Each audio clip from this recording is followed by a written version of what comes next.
यदि हम बात करते हैं द्रविडियन या द्रविड़ भाषा की बात करते हैं तो भारत के अंदर जो द्रविड़ भाषा है यह 20% बोली जाती है।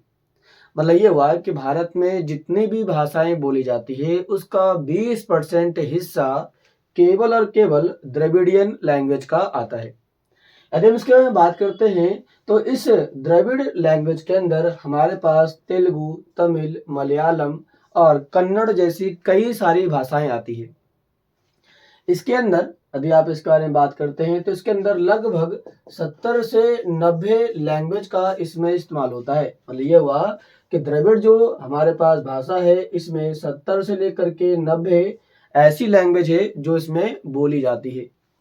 इसके कुछ मेन ब्रांच हैं, इसके सब फैमिली देखने को नहीं मिलती है, इसके कल ब्रांच मिलते हैं। इसके यदि ब्रांच की बात करते हैं तो 3 ब्रांच हमारे पास पाए जाते हैं। पहली ब्रांच है साउथ द्रविडियन, दूसरी ब्रांच है सेंट्रल द्रविडियन और तीसरी ब्रांच है नॉर्थ द्रविडियन। यदि साउथ द्रविडियन की बात करते हैं तो ये कौन कौन से राज्य में फैले हुए हैं, तो ये फैले हुए हैं तमिलनाडु, कर्नाटका और केरला।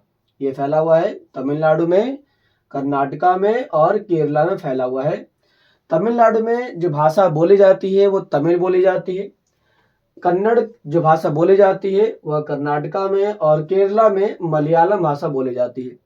तो साउथ अर्थात साउथ द्रविडियन के अंदर 3 भाषाएं देखने को मिलेगी। तमिलनाडु में तमिल, कर्नाटका में कन्नड़ा और केरला में मलयालम भाषा का इस्तेमाल किया जाता है। यदि हम बात करते हैं सेंट्रल द्रविडियन के बारे में बात करते हैं तो सेंट्रल द्रविडियन मतलब हमारे इंडिया का मध्य हिस्सा। यहाँ पर हमारे पास आंध्र प्रदेश है, आपका एमपी है, उड़ीसा है और महाराष्ट्र पाया जाता है। यहाँ पर हर राज्य की अपनी अलग अलग कुछ भाषाएं पाई जाती है, लेकिन कुछ भाषाएं ऐसी होती है जो कॉमन पाई जाती है। तो यहाँ पर जो भाषाएं बोली जाती है वह इस प्रकार की भाषाएं बोली जाती है।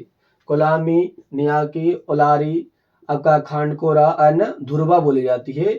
जिसमें आंध्र प्रदेश के अंदर जैसा कि आपको पता है कि यहाँ पर तेलुगु लैंग्वेज बोला जाता है।